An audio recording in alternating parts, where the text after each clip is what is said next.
Kipenya mwanangu, unasemaje? Kwani ukiokota kitu unataka ufanyaje?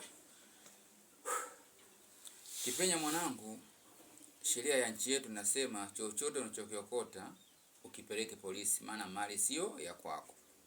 Kwa sababu inawezekana mwenye mali yake akafika polisi na akasema ameibiwa, au la kuna mtu alimkaba, alafu yule mtu alomkaba kitu kile kidondosha, kwa hiyo hamjui alomkaba ni nani, alafu kaja ukakiokota, polisi kwa kikuona wewe unajua ndio alomkaba, kumbe ulikiokota. Ndio maana wakasema chochote unachokiokota mali si ya kwako, ikabidhi polisi.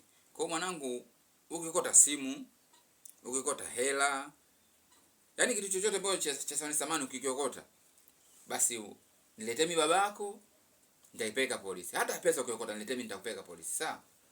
Basi shika hii hapa bange, mimi nimeokota, peleke polisi. Kulale kisi jumba bovu hili. Sheria kinyonga, nikienda fini nitarudi. Toto akili hana kweli.